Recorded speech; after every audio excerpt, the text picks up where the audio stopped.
Hello and welcome to Ask a Pastor. I'm here with Pastor Mike Reed of Grace Fellowship Church, and we are taking questions to give answers from a Christian perspective, a biblical perspective.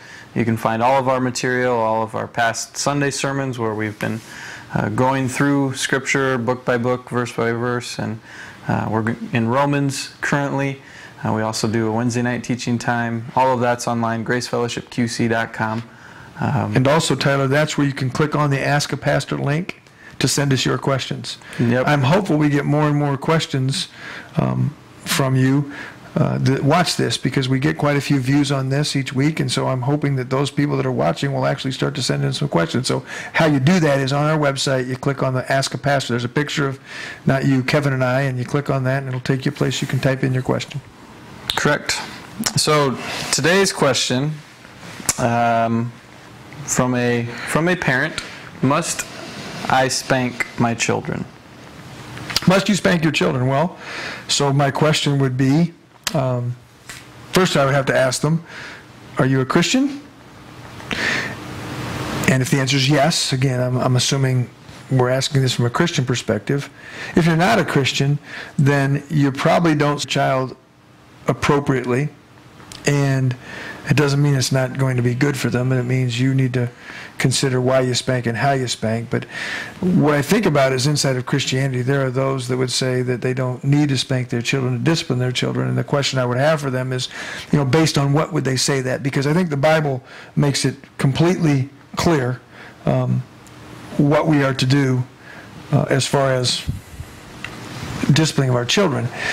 The Bible would teach us that if we spare the rod, we spoil the child. The Bible would teach us that if we don't chastise our kids or spank our children, use the rod on our children, we have our heart set on their destruction. That foolishness is bound up in the heart of a child, and the rod will drive it far from them. And the Hebrew word for rod is shavat, and it actually means a club or a stick. It actually means rod. So you can't go and try to translate or exegete your way out of what God's telling us in Proverbs. Now, before I get the responses of, yeah, well, Proverbs, you have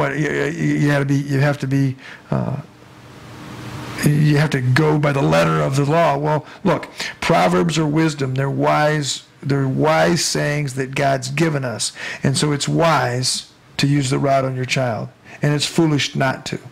So do you have to spank your children?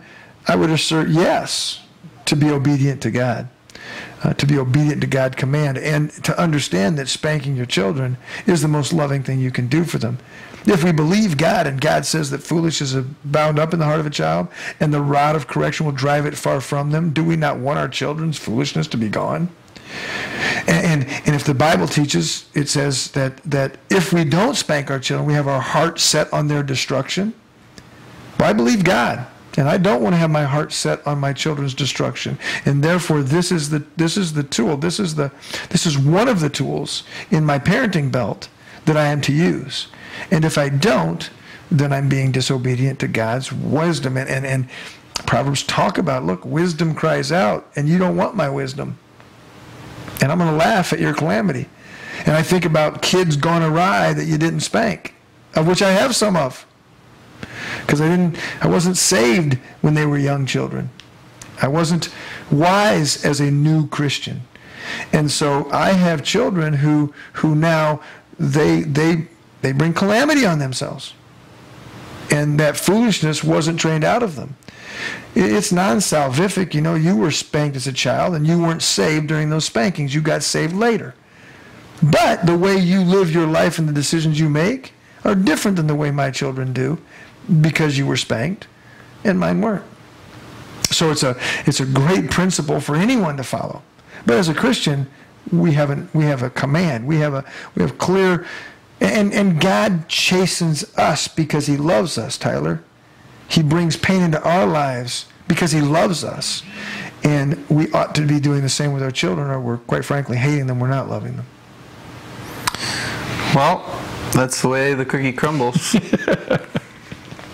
I've been looking for a way to end these shows, and I think that's maybe not the best way. That's probably not it, but for now, it's going to be the end of this one.